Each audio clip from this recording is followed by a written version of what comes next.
शांति 29 जनवरी 2024 की बाप दादा की साकार मुरली। आज की मुरली में बाबा ने कहा, मीठे बच्चे, जैसे बाप तुम्हारा श्रृंगार करते हैं ऐसे तुम्हें भी दूसरों का करना है। सारा दिन सर्विस करो, जो आए उसे समझाओ, फिक्रात की कोई बात नहीं।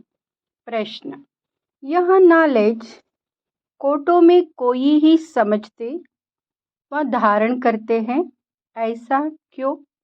उत्तर, क्योंकि तुम सब नई बातें सुनाते हो।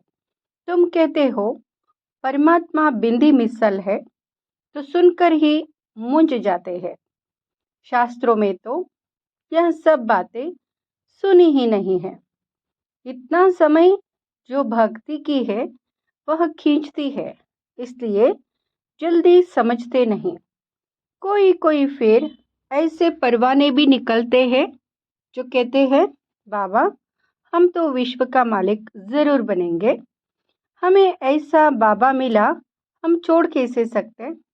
सब कुछ न्योछावर करने की उछल आ जाती है। गीत दूर देश के रहने वाले। ओम शांति। मीठे मीठे रूहानी बच्चे अच्छी तरह से जानते हैं कि हम मुसाफिर हैं।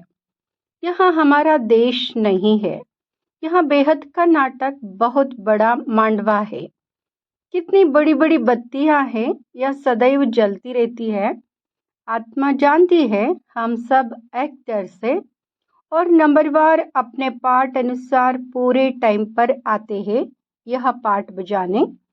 पहले पहले तुम वापस घर जाकर फिर यहाँ आते हो।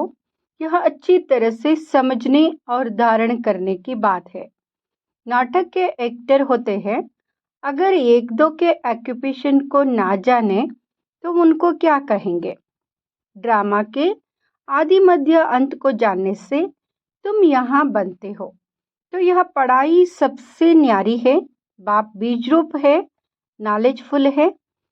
जैसे वह कामन बीज और झाड़ होते हैं, उनको जानते हो ना।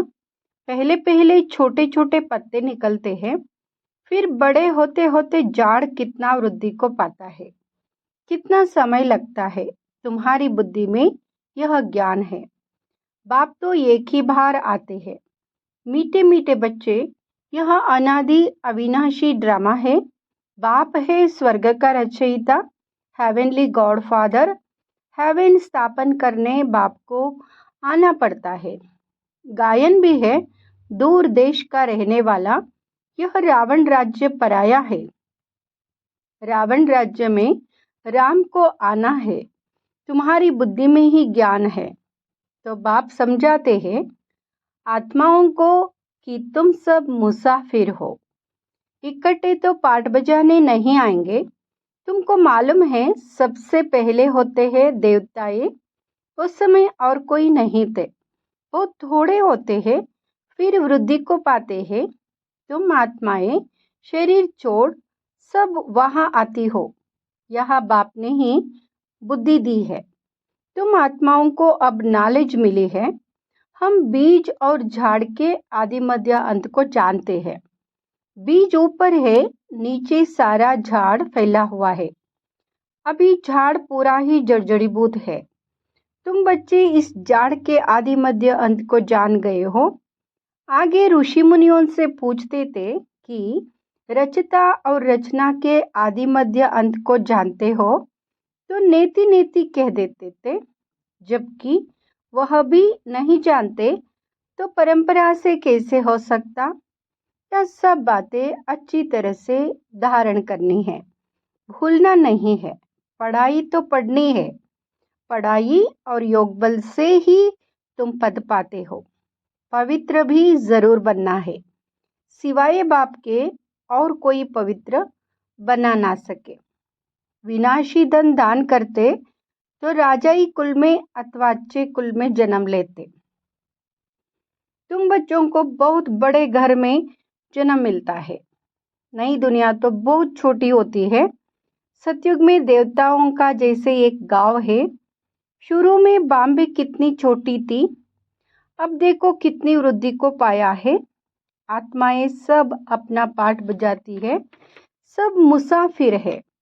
बाप एक ही बार का मुसाफिर है। तुम भी एक ही बार के मुसाफिर।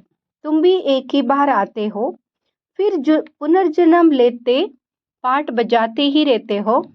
अभी तुम अमरलोक में जाने के लिए अमर कथा सुनते हो, जिससे 21 जन्म ऊंच पद पाते हो। 21 पीढ़ी कहते हैं ना, पीढ़ी अर्थात बुढ़ापे तक। फिर दूसरा शरीर आप ही लेंगे। अकाले मृत्यु नहीं होगा, वहाँ है ही अमरलोक। काल का नाम नहीं है, अचानक मृत्यु होती नहीं। तुम एक शरीर छोड़ दूसरा लेते हो, दुख की कोई बात नहीं। सर्प को दुख होता होगा क्या, और ही खुशी होती होगी। अभी तुमको आत्मा का ज्ञान मिलता है। आत्मा ही सब कुछ करती है। आत्मा में ही बुद्धि है, शरीर तो बिल्कुल अलग है। उनमें आत्मा ना होती तो शरीर चल ना सके। कैसे शरीर बनता है, आत्मा कैसे प्रवेश करती है, हर चीज वंडरफुल है। बाप कहते हैं, मीठे मीठे बच्चे, तुम्हारा स्वर्ग है वंडरफुल वर्ल्ड। रावण राज्य में 7 वंडर्स दिखाते हैं। राम राज्य में बाप का एक ही वंडर है, स्वर्ग, जो आधा कल्प कायम रहता है। मनुष्यों ने देखा भी नहीं है, तो भी सबके मुख से स्वर्ग नाम जरूर निकलता है। अभी तुम बुद्धि से जानते हो, कोई कोई ने साक्षात्कार भी किया है। बाबा ने भी विनाश और अपनी राजधानी देखी। अर्जुन को भी साक्षात्कार में दिखाया है। अब बरोबर यहाँ है गीता एपिसोड।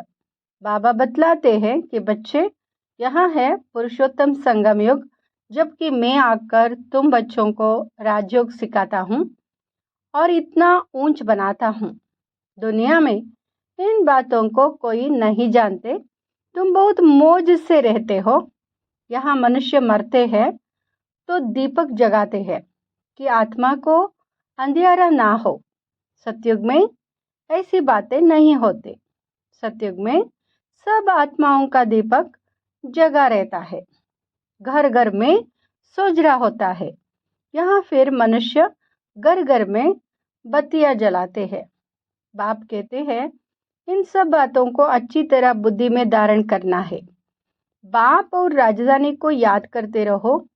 तुम जानते हो, इतना समय हमने राजाई की, जो बहुत समय के बिछड़े हुए हैं, उनसे ही बाप बात करते हैं, पढ़ाते हैं। बच्चे जानते हैं, इस समय की बातों के ही त्योहार मनाते हैं। शिव जयंती भारत में ही मनाते हैं। शिव है ऊंचे ते ऊंच भगवान, वहाँ भारत में कैसे आते हैं? उसने खुद बताया है कि मुझे प्रकृति का आधार लेकर आना पड़ता है, तब तो बोलते हैं, नहीं तो बच्चों को ज्ञान श्रृंगार कैसे कराए। अब तुम्हारा श्रृंगार हो रहा है, तुम फिर दूसरों का करा रहे हो, मनुष्य से देवता बनाने का। यहाँ है बहुत सहज, परंतु मनुष्यों की बुद्धि ऐसी डल हो गई है, जो कुछ भी समझते नहीं, टाइम लेते हैं। तुम प्रदर्शनी में सब बातें समझाते हो, जो आया जैसे समझाया, सब ड्रामा, फिक्रात की कोई बात नहीं। बच्चे कहते हैं, बाबा माथा बहुत मारते हैं, निकलता फोटो में कोई नहीं है, सो तो होगा। तुम कहते हो परमात्मा बिंदी है, शास्त्रों में ऐसी बात है नहीं, इसलिए मूंझ पड़ते हैं। तुम भी पहले नहीं मानते थे। कोई कोई को 2 वर्ष भी समझ में लगे, चले जाते हैं फिर आते हैं। इतना सहज भक्ति छूटती नहीं है, वह अपनी ओर खींचती है। यह भी ड्रामा में पार्ट है। सिवाय तुम रमणों के और कोई नहीं जानते। विराट रूप का भी अर्थ समझाए। यहाँ है तुम्हारी बाजोली। तुम चक्र लगाते हो, इनको विराट नाटक कहा जाता है। इनका भी तुमको ज्ञान है। उन कॉलेजों में तो क्या क्या पढ़ते रहते हैं, यह वह बात नहीं। साइंस वृद्धि को पाती रहती है, उनसे विनाश होना है। अभी भल तुम समझाएंगे, परंतु विरला कोई मिलेगा जो कहेगा यह तो बहुत अच्छी बात है। ये तो रोज समझाना चाहिए। कितना भी काम हो, परंतु कहेंगे हमको तो बाबा से वर्षा जरूर लेना है। यह तो अथाह है, अनगिनत कमाई है। बाबा कहते, बच्चे मेरी बुद्धि में सारे जाड़ की नॉलेज है, सो अभी तुम भी समझ रहे हो। बाप जो समझाते हैं वह बहुत एक्यूरेट है। एक सेकंड ना मिले दूसरे से। कितनी महीनता है, तुमने कितने चक्र लगाए हैं। यह ड्रामा जो मिसल चलता है, एक ही चक्र को 5000 वर्ष लगते हैं। उसमें सारा खेल चलता है, उनको ही जानना है। वहां गए भी फर्स्ट क्लास होंगी। जैसे आपका पद वैसा फर्नीचर, वैसा मकान सबका होता है। खुशी भी आत्मा को ही होती है। हमारी आत्मा तृप्त हुई। तृप्त परमात्मा तो नहीं कहा जाता है, कहेंगे तुम्हारी आत्मा तृप्त हुई। हाँ बाबा, तृप्त हुई तो यह सब खेल चलता आया है। बाप जो समझाते हैं यह भी ड्रामा का खेल है। अब बाप तुमको रिजुवनेट करते हैं, तुम्हारी काया कल्पवृक्ष समान बन जाती है। नाम ही है अमर लोक। आत्मा भी अमर है, काल खा ना सके। बाबा तुम्हारी आत्मा उनसे बात करते हैं। अकाल आत्मा जो इस तख्त पर बैठी है उनसे बात करते हैं। आत्मा इन कानून से सुनती है। हम आत्माओं को ही बाप पढ़ाने आए हैं। बाप की दृष्टि हमेशा आत्माओं पर रहती है। तुमको भी बाप समझाते, हमेशा भाई भाई की दृष्टि रखो। भाई से हम बात करते, फिर क्रिमिनल दृष्टि ना जाए। यह प्रैक्टिस बहुत अच्छी चाहिए। हम आत्मा है, हमने इतने जन्म ले पाठ बजाया है। हम पुण्य आत्मा थे, हम ही पवित्र आत्मा बने हैं। सोने में ही खाद पड़ती है। जो आत्माएं पिछाड़ी को आएंगी उनको क्या कहेंगे? कुछ परसेंट सोने का होगा। बल पवित्र होकर जाते हैं, परंतु पावर तो कम है ना। 1-2 जन्म करके लिया, इससे क्या हुआ? बाबा जो मुरली चलाते हैं वह है खजाना। जब तक बाप दे तब तक तुम बाप को याद करते रहो। याद से ही तुम हैवर हेल्दी बनते हो। चुप होकर बैठने से भी बहुत फायदा है। मन मनावो, इसका अर्थ भी कोई नहीं जानते। बाप ही हर बात का अर्थ समझाते हैं। यहाँ तो है अनर्थ, सबसे बड़ा अनर्थ है 1-2 पर काम कटारी चलाना, जिससे आदि मध्य अंत दुख पाते हैं। सबसे छीछी हिंसा यह है, इसलिए इनको नरक कहा जाता है। स्वर्ग और नरक का भी कोई अर्थ नहीं समझते। वह है नंबर 1, नरक है नंबर लास्ट।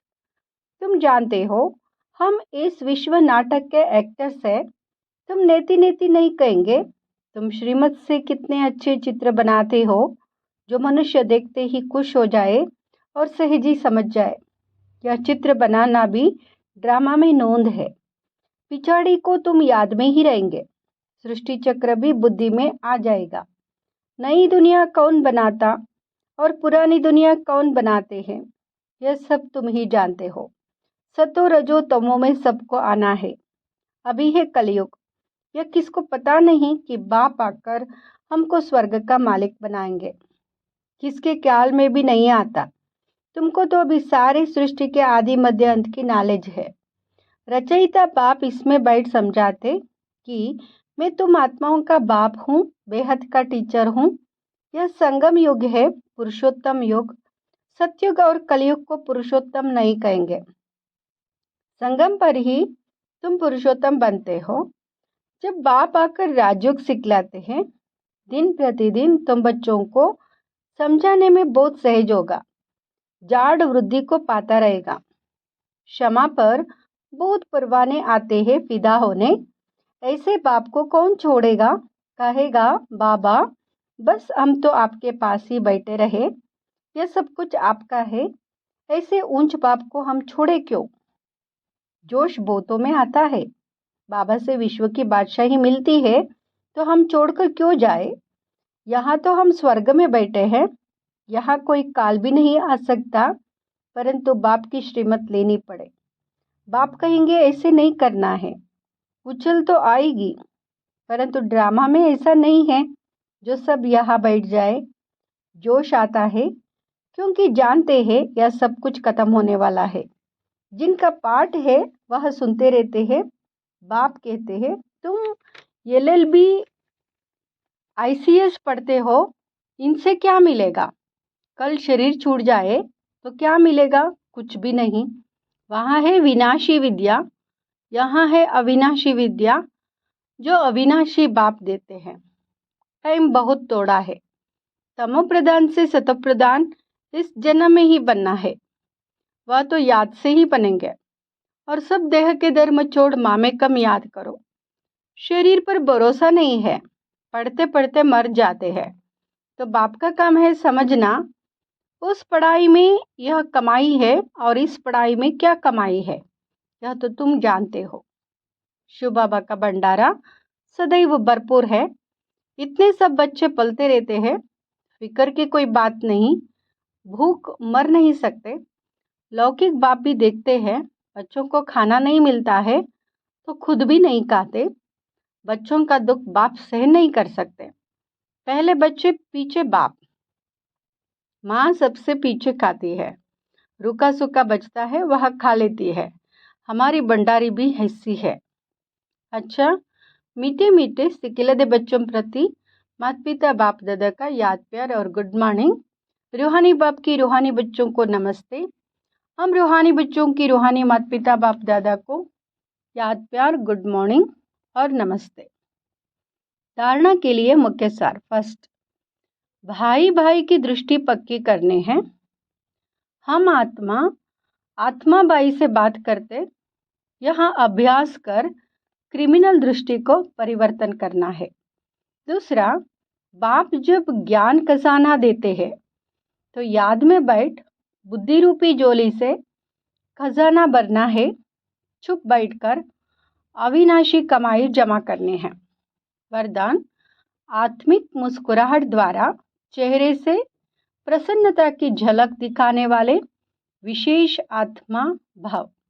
ब्राह्मण जीवन की विशेषता है प्रसन्नता। प्रसन्नता अर्थात आत्मिक मुस्कुराहट। जोर जोर से हंसना नहीं, लेकिन मुस्कुराना। चाहे कोई गाली भी दे रहे हो तो भी आपके चेहरे पर दुख की लहर नहीं आए। सदा प्रसन्न चित्त। यह नहीं सोचो कि उसने 1 घंटा बोला, मैंने तो सिर्फ 1 सेकंड बोला। सेकंड भी बोला या सोचा, शक्ल पर अप्रसन्नता आई तो फेल हो जाएंगे। 1 घंटा सहन किया, फिर गुब्बारे से गैस निकल गई। श्रेष्ठ जीवन के लक्ष्य वाली विशेष आत्मा ऐसे गैस के गुब्बारे नहीं बनते। स्लोगन, शीतल काया वाले योगी स्वयं शीतल बन दूसरों को शीतल दृष्टि से निहाल करते हैं। शीतल काया वाले योगी स्वयं शीतल बन दूसरों को शीतल दृष्टि से निहाल करते हैं। अव्यक्ति साइलेंस द्वारा डबल लाइट फरिश्ता स्थिति का अनुभव करो। जैसे साइंस वाले रेत में भी अनाज पैदा कर देते हैं, ऐसे आप साइलेंस द्वारा धरनी का परिवर्तन करो। इसके लिए शुभ भावना संपन्न बनो। ब्रह्मा बाप को फॉलो करो। साइलेंस की शक्ति से किसी भी आत्मा की वृत्ति दृष्टि का परिवर्तन कर दो। जैसे क्रोध अज्ञान का शक्ति है, ऐसे ज्ञान की शक्ति शांति है, सहन शक्ति है। अभी इन गुणों को अपना संस्कार बना लो तो डबल लाइट फरिश्ता सहज बन जाएंगे। ओम शांति।